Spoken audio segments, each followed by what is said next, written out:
Bismillahirrahmanirrahim. Assalamualaikum warahmatullahi wabarakatuh. Ya, buat teman-teman semua, kembali lagi di channel Gilang Speed. Untuk di video kali ini saya mau bahas perihal gardan di motor Matic ya. Tapi untuk kali ini saya bukan bahas olinya, melainkan ke teknis gardannya doang. Ya teman-teman, seperti biasa sebelum lanjut ke pembahasannya, buat teman-teman yang belum melaksanakan sholat, silahkan sholat terlebih dahulu ya. Jangan sampai gara-gara video saya melalaikan ke ibadah teman-teman semua. Nah, berhubung lagi puasa juga, buat teman-teman semangat ya yang masih berpuasa hari ini, usahakan tahan ya 30 hari, khusus untuk laki-laki ya. Kalau perempuan kan ada masanya untuk tidak berpuasa ya. Oke teman-teman, untuk hari ini saya mau bahas perihal baut pengisian dan pembuangan oli gardan ya. Kebetulan cuacanya hari ini cerah, tapi saya bikin video di dalam rumah ya, karena di luar agak berisik ya.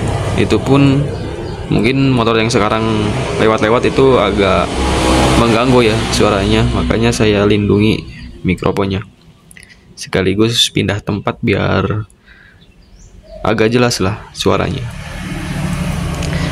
Oke teman-teman, untuk video kali ini saya mau bahas tentang baut ini, baut pengisian dan baut pengeluaran oli gardan. Oke, ini memang saya bikin video ini belum ada yang nanya ya di konten-konten saya. Tapi yang saya paling penasaran ketika saya punya motor Matic seperti ini, kenapa Honda naruh baut pengisian dan baut pembuangan di sampingnya? Kalau untuk baut pembuangan oke lah, karena mudah dari posisi manapun, mau itu di samping ataupun di bawah seperti ini, itu masih oke. Yang penting posisinya di bawah atau di dasar ruang oli ya. Nah, yang paling saya penasaran ini baut pengisian olinya. Kenapa Honda naruhnya di samping? Kalau bagi saya yang punya motor Matic, jujur saja ini sebuah kesulitan ya untuk penggantian oli gardan, karena saya harus pakai alat atau pakai tools untuk mengisi oli ini, kayak selang yang dibengkokin ke sini ataupun corong yang agak bengkok dikit buat masuk ke lubangnya. Itu memang perlu alat seperti itu ya ketika saya ganti oli gardan. Nah, setelah saya baca beberapa artikel, itu memang gak sembarangan ya Honda nyimpen baut oli gardan di sini. Mungkin salah satunya saya sebutkan, beberapa ya saya sebutkan alasannya, biar teman-teman tahu juga kenapa Honda naruh di samping. Kalau di motor-motor Matic merek lain seperti Yamaha itu kan di atas, jadi kelihatan ya ini baut pengisian oli gardan, sekaligus mudah ya kalau di atas tinggal tuang aja kayak gitu, kayak ngisi oli biasa kita di sana. Nah, sedangkan ini harus botolnya dari samping ya, walaupun memang botol-botol oli gardan itu ada corongnya dikit ya buat memudahkan pengisian ini, tapi tetap bagi saya itu susah ya untuk ngisi oli gardan dari samping, karena nggak sesuai gravitasi lah. Walaupun dimiringin dikit itu kadang nggak masuk semua olinya. Nah, setelah saya baca beberapa artikel di internet, ternyata Honda naruh ini tuh alasan yang pertama untuk menjaga level oli di volume yang sesuai. Dan setelah saya teliti, saya setuju dengan pernyataan itu ya, karena dulu saya pernah nyobain ngisi oli gardan itu 2 botol ya, dan alhasil ya seperti yang diharapkan, olinya keluar. Jadi kita tuh dibatasin ngisi oli itu dari sini hanya sampai segini untuk volumenya. Nah, ketika ngisi lebih, memang bisa ya dipaksa ngisi lebih. Entah itu caranya dimiringin dulu motornya ke kanan ataupun dipaksa masuk, itu bisa ya. Tapi tetap alhasil olinya akan keluar. Kecuali kalau pas pengisian itu dimiringin terus langsung tutup, itu memang biasa ya, bisa. Tapi kalau kebanyakan oli itu bisa merusak sealnya ada di sana. Itu seal roda ya, seal gardan, karena seal gardan ada dua kan, di sini di puli sekunder dan juga di puli roda. Itu ada dua sealnya. Nah, untuk alasan yang kedua itu biar desain lebih menarik lah. Ya memang ya, sekilas kalau kita gak lihat komponen tutup oli kayak keren ya kayak gini. Karena buat orang awam itu mereka gak nyadar kalau ini sebenarnya baut oli, bukan baut baut buat ngencengin komponen. Kalau orang awam kan lihatnya, oh ini baut buat ngencengin komponen nih. Kalau misal bongkar gardan harus bongkar baut ini. Sebenarnya enggak ya, karena ini baut pengisian doang. Ya fungsinya sebagai tutup doang. Nah, perbedaan baut untuk mengencangkan komponen dan baut sebagai tutup nih, perbedaannya seperti ini nih. Nah, untuk baut ini kan gak ada packing atau seal sama sekali, pure baut buat mengencengin doang nih.